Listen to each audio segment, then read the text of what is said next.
বিসমিল্লাহির রহমানির রাহিম। সুপ্রিয় ভিউয়ার্সগণ, আসসালামু আলাইকুম। কেমন আছেন সবাই? কাছে দূরে দেশ ও দেশের বাহিরে যে যেখানে আছেন সবাই ভালো আছেন তো?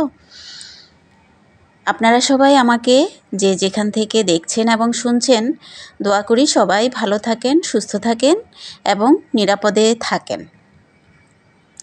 সকালে ফজরের পরে নাস্তা সারা হয়ে গিয়েছে, যে যার কাজে চলে গিয়েছে ঘরের সবাই। এখন আমি ঘরে একা সমস্ত কাজগুলো সারবো আস্তে আস্তে। কিছুদিন আগে যে গাছ লাগিয়েছিলাম না, তো অন্য গাছ থেকে কেটে এগুলোতে লাগিয়েছিলাম। এখন দেখছি সেগুলোর অবস্থা, একটা টবের গাছ ঠিকই আছে, আর একটাতে এই একটা কলি বের হয়েছিল, ওটা মরে গিয়েছে, সম্ভবত এটা হবে না। আর বাকি গাছটাও এখনও ঠিক আছে পাতা, কিন্তু হয় কি না জানি না। তো এগুলোতে পানি দিয়ে দিচ্ছি আর নেড়েচেড়ে একটু এদিক ওদিক করছিলাম। এরপরে আমি গাছ দেখা শেষ করে পানি দেবারগুলোতে দিয়ে চলে এসেছি জানালা দিয়ে। বাহিরের ভিউটা আপনাদের মাঝে শেয়ার করছি। খুব সুন্দর ভিউ। আমি একা উপভোগ করব না, সবাইকে সাথে নিয়ে। রোদ ঝলমল করছে, পূর্বাকাশের রোদ সূর্য উঁকি দেবার সাথে সাথেই কিন্তু ওই বিল্ডিংটায় এসে পড়েছে। তো আমাদের বিল্ডিংয়ের এদিকে আসতে আসতে বেশ অনেকখানি বেলা হয়ে যাবে। তো আমি কাজকর্মে ব্যস্ত হবার আগেই আপনাদের সবার সাথে আমি এই ভিউটাও শেয়ার করছি। সবাই উপভোগ করেন আমার সাথে। আমার ভিডিওতে ইদানিং ছোট বড় সবাই যোগ হচ্ছেন। নতুন নতুন বন্ধুরা আমার সাথে কমেন্ট করে যুক্ত হচ্ছেন। ছোট্ট মাহি, তুমি আবদার করেছ, তোমার নাম নেওয়া হচ্ছে না। দেখো সুপ্রিয় ভিউয়ার্সগণ, বলতে ছোট বড় বৃদ্ধ সমবয়সী আমার সবাইকেই বোঝানো হয়েছে। একে একে সবার সাথে ওইভাবে নাম নিয়ে বলতে গেলে তো অনেকখানি সময় ব্যয় হয়ে যাবে। প্লিজ তোমরা বুঝে নিও। তো আচ্ছা, আমি এখন আমার ভিডিওতে আসি। সকালের সব কাজকর্ম তো এই কাজকর্মের সাথে সাথে শেষ করছি কাজগুলো, আর আপনাদের সাথেও গল্পগুজব করছি। এই যে আরেকটা গাছও আমি দেখিয়ে দিচ্ছি। ঝিরি ঝিরি বাতাস আর বাহিরের রোদ ঝলমল, ঠান্ডা ঠান্ডা, আবার বাতাসের সাথে আমার ঘরের সব দোল কাচ্ছে। এই যে ঝালরের ফুলটা, ওটাও টুনটুন করে বাজছে। পরিবেশটা মোটামুটি ভালোই লাগছে। তো আমি খাবারের টেবিলটা সবার আগে একদম ঝেড়ে মুছে পরিষ্কার করে গুছিয়ে রেখে দিয়েছি। আমার খাবারের টেবিলে যা যা যোগ আছে দরকারি জিনিসগুলো, এটা আগেও আপনাদের মাঝে শেয়ার করেছি। দুটো গ্লাস থাকে, আর এই যে নতুন যোগ হয়েছে আমি দেখিয়ে দিচ্ছি। এটা একজনের কাছ থেকে গিফট পাওয়া। সবাই এটা আমার ঘরের ইদানিং সবাই চাচ্ছে। তো যে যেখান থেকে এসে যদি প্রয়োজন হয় খেয়ে নিবে, হয়তো আমার হাতে কাজ থাকে, খুঁজে বের করতে দেরি হয়ে যায়। তো এই ঔষধটা অ্যান্টাসিড, এটা সবার লাগছে দেখে এটাও আজকে এখানে যোগ করে রেখেছি। আর এই যে আমার শখের একটা মাটির পাতিল, এটা আমি বহু শখ করেই কিনেছি। এটাতে রান্না করা পড়েছে কয়েকবার। সবসময় তো আর রান্না করা হয় না, গ্যাসের প্রবলেম থাকে, তাছাড়া অনেক সময় লাগে। তো এটার মধ্যে রান্না করার পরে এটাকে আমি ধুয়ে পরিষ্কার করে শোকেসে রেখে দিয়েছিলাম। আমি পলি ব্যাগে পেঁচিয়ে রেখেছিলাম, কিন্তু এটাতে ফাঙ্গাস পড়ে গিয়েছিল। তো আমি আজকে এটা বের করে তারের জালি দিয়ে এটাও পরিষ্কার করে ভালো করে ধুয়েছি। আজকে ধোয়া মোছার কাজও বেশি পড়ছে, তো সে সাথে এটাকেও ধুয়ে আমি খাবার টেবিলের উপরেই আপাতত খোলামেলা জায়গায়, বাতাসে উপরে ফ্যান আছে, রেখেছি। ফাঙ্গাস পড়া থেকে এটা ভালো থাকবে সে আশায় এখানে রেখে দিয়েছি। কিন্তু এটা কিভাবে রাখবো, আমার মুরব্বি যারা দেখছেন আমার ভিডিও, তাদের কোনো জানা থাকলে, অথবা ছোট বড় যেই, সবার তো আর সব জানা থাকে না, এই জিনিসটার ব্যাপারে মাটির পাতিলটা আমি কোথায় রাখলে এটাকে সেভে রাখতে পারবো, সুন্দর থাকবে, আমাকে প্লিজ একটু কমেন্টস করে জানাবেন এটা কিভাবে আমি রাখবো। রেগুলার তো আর ইউজ করা হবে না। তো এরপরে আমি এসে শাকগুলো ধুয়ে নিচ্ছি। রান্না বাড়ার আয়োজন আস্তে আস্তে টুকটুক করে আগাচ্ছি, কাজগুলো শেষ করছি একটার পর একটা। এখানে যে শাকের বালতিতে করে ধুয়ে নিয়ে এলাম না, এই শাকের বালতির জন্য আমি শাকের ধোয়ার জন্য এই বালতিটা আমি আলাদা করে রেখে দিয়েছি। কেন কি, আগের বাসায় আমার সিঙ্ক আমি নিজে হাতে আমার সামনে লাগানো হয়েছে, সেজন্য আমি সিঙ্কের মধ্যেই শাক ধুতাম, আমার ভালো লাগতো। কিন্তু এই বাসায় আসার পরে না, কেন জানি আমার সিঙ্কের মধ্যে শাক ধুইতে, কোনো কিছু ধুইতে আমার ভাল লাগে না। সেজন্য এই বালতিটা আলাদা করে রেখে দিয়েছি। এই বালতির মধ্যে আমি শাকগুলো ধুই। যখন শাক ধোয়ার প্রয়োজন পড়ে এটা নামিয়ে ধুয়ে এটার মধ্যে শাক ধুই, আবার এটা ধুয়ে পরিষ্কার করে উঠিয়ে রেখে দেই। যাই হোক, মাছ ভাজতে দিয়ে শাকগুলো ধুয়ে পানি ঝরতে দিয়ে চলে এসেছি। গেস্ট রুমটা একটু গুছাবো আজকে। বেশ কয়েকদিন বৃষ্টি হয়েছে না, রাত্রে দিনে করে করে ইদানিং। তো বৃষ্টির সাথে সাথে জানালা দিয়ে পানির ছিটা এসে দেয়ালের চুনাগুলা না, ওগুলো একদম বিছানায় পড়েছে। তারপরে জানালার গ্রিলগুলো কয়েকদিনের আবার ধুলাবালি পড়ে একটু নোংরাই হয়েছে মোটামুটি। ওগুলো একদম ভালো করে মুছেছি। এখন আমি বিছানাটা ঝেড়ে নিব। প্রথমে যে চাদরটা দেখিয়ে দিয়েছিলাম, নতুন এই চাদরটা আজকে এখানে পেরে দিব। প্রথমে চাদরটা আমি উঠিয়ে নিচ্ছি, আগের চাদরটার উপরে চুনা, তারপরে ময়লা উপরে যে ঝেড়েছি ঝুল, ওগুলো তো সব এখন উঠিয়ে নিয়ে এটা রেখে দিব ধোয়ার জন্য।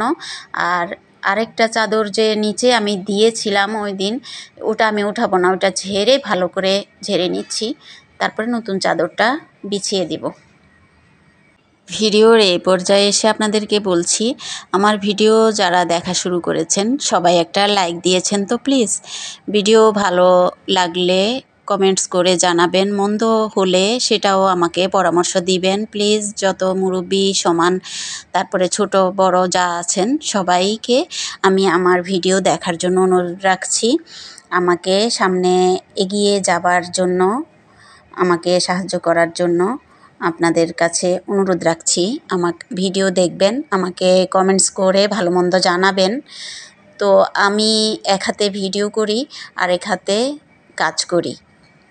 সময়টা কাটানোর জন্য আপনাদের মাঝে আমি আগেও বলেছি, বেশ অনেকখানি ডিপ্রেশন থেকে মুক্তি পেয়েছি বা পাওয়ার আশায়।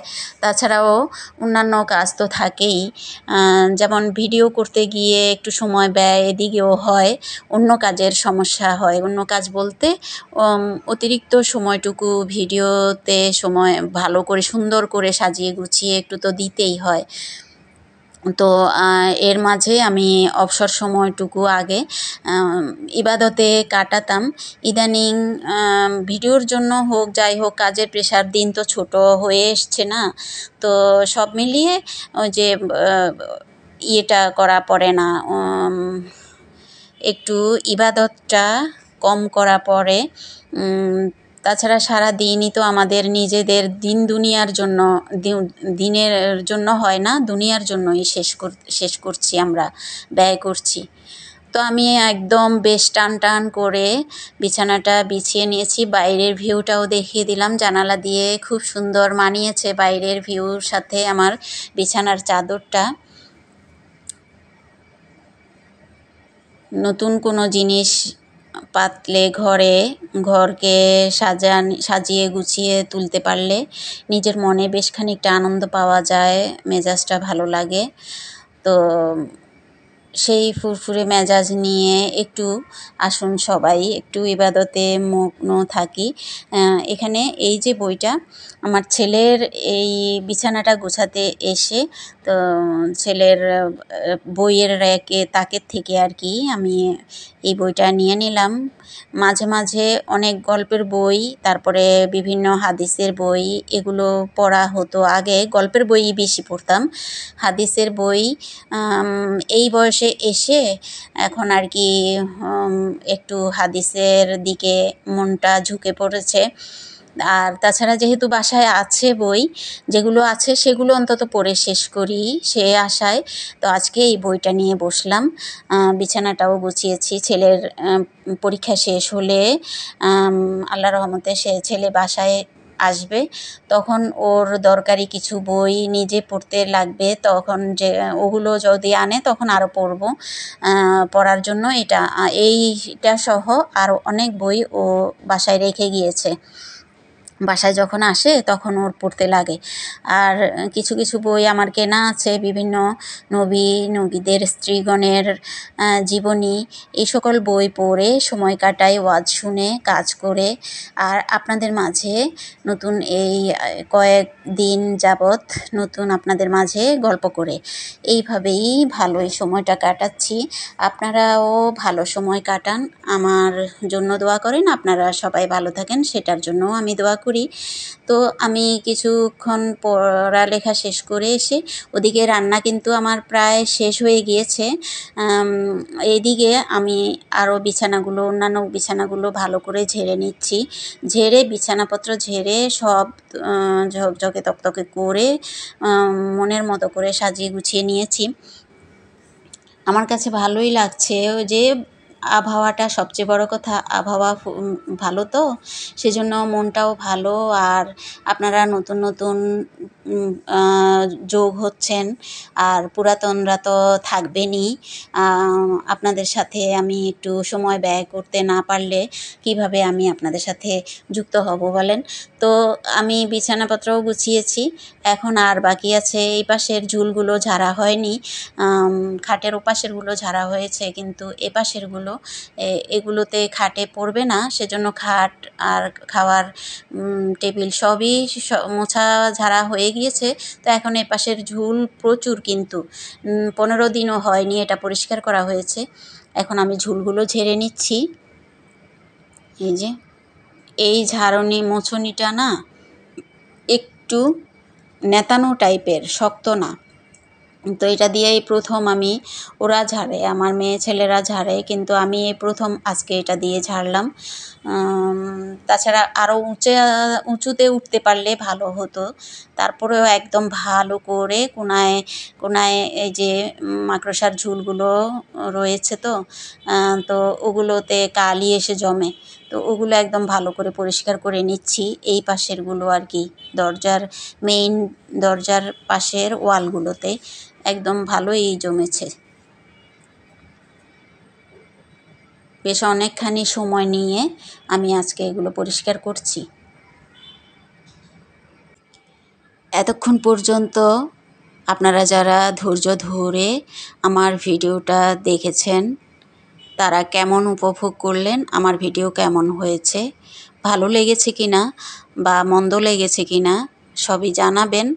আপনাদের মাঝে আমি অন্তত একটু সময় ব্যয় করতে পেরেছি, আর আপনারা কেমন আনন্দ পেয়েছেন বা উপভোগ করেছেন সেটাও আমাকে একটু জানিয়ে দিলে ভালো হবে। যাই হোক, এখন ঘরটা ঝাড়ু দিচ্ছি।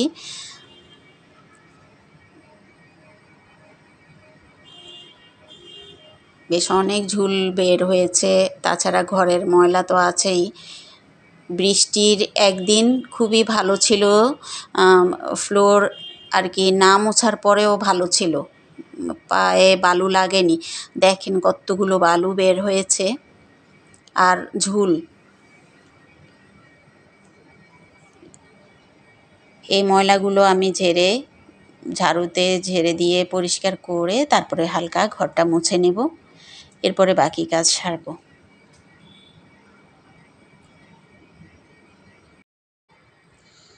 সারাদিন যেহেতু কারেন্ট নেই, তো আমি ঘর ঝকঝকে পরিষ্কার করে মুছে নিচ্ছি। তবে ঠান্ডা বাতাস আবহাওয়া থাকার কারণে ধুলাবালি একটু কমই উঠছে। একদিন মোটামুটি ভালোই ছিল, আজকে এবং গত দিন কিন্তু একেবারেই বালু ছিল। এই যে বালু হয়ে গিয়েছে, আবহাওয়া যদিও ঠান্ডা কিন্তু বালু কমতি নেই। তো কারেন্ট না থাকাতে আমি আমার পাটিটাও আজকে কাজে লাগিয়েছি। আমি প্রত্যেক দিনই এই পাটিটা আমার এখানে থাকে।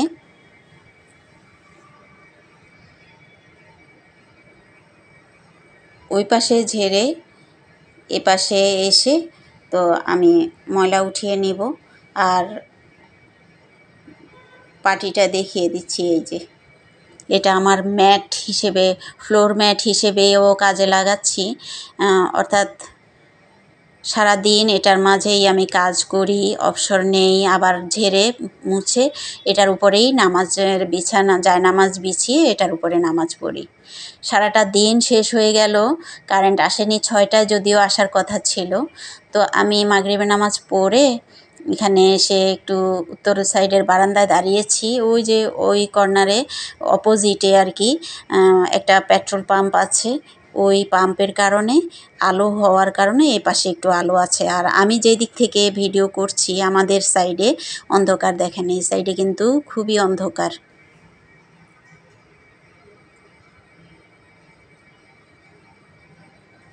আলো আঁধারের খেলা নিয়ে আজকে সারাটা দিনের একটা ভ্লগ ভিডিও আপনাদের মাঝে শেয়ার করেছি। আপনাদের মাঝে কেমন লেগেছে প্লিজ জানাবেন। আমার আগামী ভিডিও দেওয়ার আগ পর্যন্ত সবাই ভালো থাকবেন, আমাদের জন্য দোয়া করবেন।